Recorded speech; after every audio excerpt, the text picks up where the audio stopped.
नमस्कार दोस्तों, Radhe Radhe. Welcome back to your YouTube channel हमारी संस्कृति हमारी धरोहर।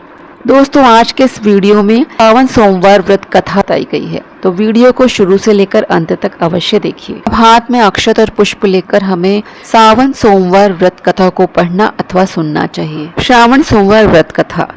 श्रावण सोमवार की कथा के अनुसार अमरपुर नगर में एक धनी व्यापारी रहता था। दूर दूर तक उसका व्यापार फैला हुआ था। नगर में उस व्यापारी का सभी लोग मान सम्मान करते थे। इतना सब कुछ होने पर भी वह व्यापारी अंतर मन से बहुत दुखी था, क्योंकि उस व्यापारी का कोई पुत्र नहीं था। दिन रात उसे एक ही चिंता सताती रहती थी, उसकी मृत्यु के बाद उसके इतने बड़े व्यापार और धन संपत्ति को कौन संभालेगा। पुत्र पाने की इच्छा से वह व्यापारी प्रति सोमवार भगवान शिव की व्रत पूजा किया करता था। सायंकाल को व्यापारी शिव मंदिर में जाकर भगवान शिव के सामने घी का दीपक जलाया करता था।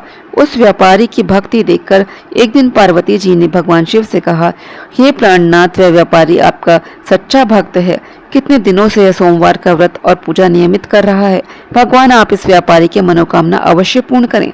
भगवान शिव ने मुस्कुराते हुए कहा, हे पार्वती, संसार में सबको उसके कर्म के अनुसार फल की प्राप्ति होती है। प्राणी जैसा कर्म करते हैं उन्हें वैसा ही फल प्राप्त होता है। इसके बावजूद पार्वती जी नहीं मानी। उन्होंने आग्रह करते हुए कहा कि नहीं प्राणनाथ, आपको इस व्यापारी की इच्छा पूरी करनी ही पड़ेगी। यह आपका अनन्य भक्त है, प्रति सोमवार आपका विधिवत व्रत रखता है और पूजा अर्चना के बाद आपको भोग लगाकर एक समय भोजन ग्रहण करता है। आपको इसे पुत्र प्राप्ति का वरदान देना ही होगा। पार्वती का इतना आग्रह देखकर भगवान शिव ने कहा, तुम्हारे आग्रह पर मैं इस व्यापारी को पुत्र प्राप्ति का वरदान देता हूँ, लेकिन इसका पुत्र 16 वर्ष से अधिक जीवित नहीं रहेगा। उसी रात भगवान शिव ने स्वप्न में उस व्यापारी को दर्शन देकर उसे पुत्र प्राप्ति का वरदान दिया। उसके पुत्र के 16 वर्ष तक जीवित रहने की बात भी बताई। भगवान के वरदान से व्यापारी को खुशी तो हुई, लेकिन पुत्र की अल्पायु की चिंता ने उस खुशी को नष्ट कर दिया। व्यापारी पहले की तरह सोमवार का विधिवत व्रत करता रहा। कुछ महीने पश्चात उसके घर अति सुंदर पुत्र उत्पन्न हुआ। पुत्र जन्म से व्यापारी के घर में खुशियां भर गई। बहुत धूमधाम से पुत्र जन्म का समारोह मनाया गया। व्यापारी को पुत्र जन्म की अधिक खुशी नहीं हुई, क्योंकि उसे पुत्र की अल्प आयु के रहस्य का पता था। यह रहस्य घर में किसी को नहीं मालूम था। विद्वान ब्राह्मणों ने उस पुत्र का नाम अमर रखा। जब अमर 12 वर्ष का हुआ तो शिक्षा के लिए उसे वाराणसी भेजने का निश्चय हुआ। व्यापारी ने अमर के मामा दीपचंद को बुलाया और कहा कि अमर को शिक्षा प्राप्त करने के लिए वाराणसी छोड़ाओ। अमर अपने मामा के साथ शिक्षा प्राप्त करने के लिए चल दिए। रास्ते में जहाँ भी अमर और दीपचंद रात्रि विश्राम के लिए ठहरते, वहीं यज्ञ करते और ब्राह्मणों को भोजन कराते थे। लंबी यात्रा के बाद अमर और दीपचंद एक नगर में पहुंचे। उस नगर के राजा की कन्या के विवाह की खुशी में पूरे नगर को सजाया गया था।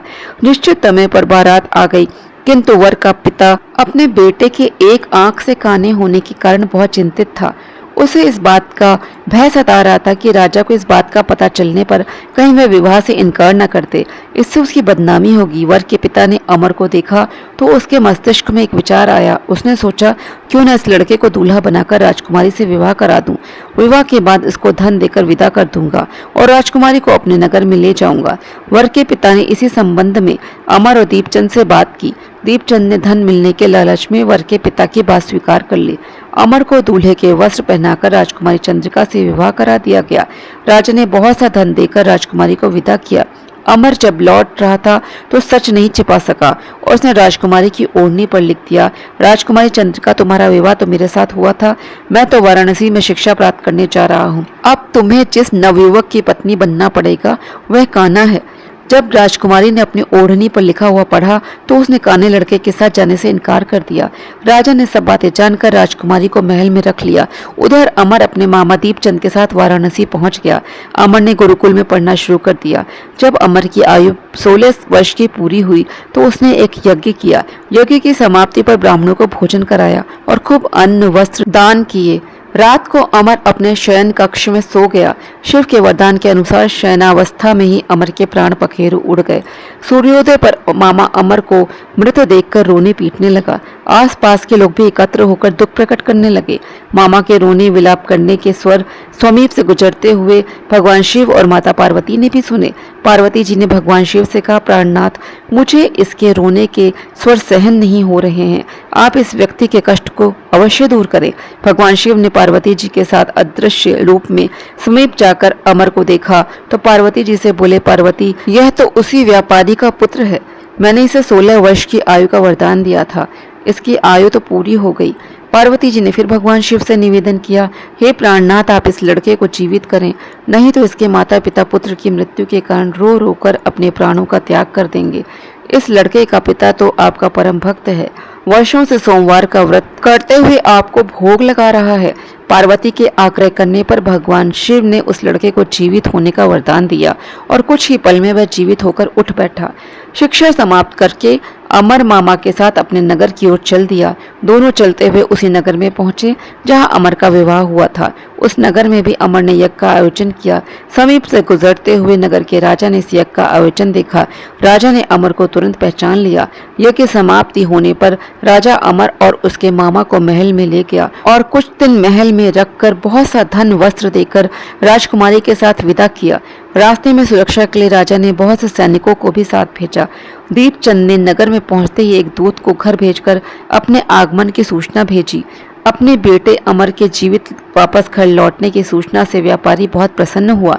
व्यापारी ने अपनी पत्नी के साथ स्वयं को एक कमरे में बंद कर रखा था। भूखे प्यासे रहकर व्यापारी और उसकी पत्नी बेटे की प्रतीक्षा कर रहे थे। उन्होंने प्रतिज्ञा कर रखी थी, यदि उन्हें अपने बेटे की मृत्यु का समाचार मिला तो दोनों अपने प्राण त्याग देंगे। व्यापारी अपनी पत्नी और मित्रों के साथ नगर के द्वार पर पहुंचा। अपने बेटे के विवाह का समाचार सुनकर पुत्र वधू राजकुमारी चंद्रिका को देखकर उसकी खुशी का ठिकाना न रहा। उसी रात भगवान शिव ने व्यापारी के स्वप्न में आकर कहा, हे श्रेष्ठी, मैंने तेरे सोमवार के व्रत करने और व्रत कथा सुनने से प्रसन्न होकर तेरे पुत्र को लंबी आयु प्रदान की है। व्यापारी बहुत प्रसन्न हुआ। सोमवार का व्रत करने से व्यापारी के घर में खुशियां लौट आईं। शास्त्रों में लिखा है कि जो स्त्री पुरुष सोमवार का विधिवत व्रत करते और व्रत कथा सुनते हैं, उनकी सभी इच्छाएं पूरी होती हैं। कथा सुनने के बाद अक्षत और पुष्प को वहीं चौकी पर हम छोड़ देंगे। आज का वीडियो मैं यहीं पे समाप्त करती हूँ। मिलती हूँ किसी अन्य वीडियो में। आप अपना ख्याल रखिए। भगवान शिव आपकी सभी मनोकामनाएं पूर्ण करें। जय श्री कृष्ण, जय श्री राधे।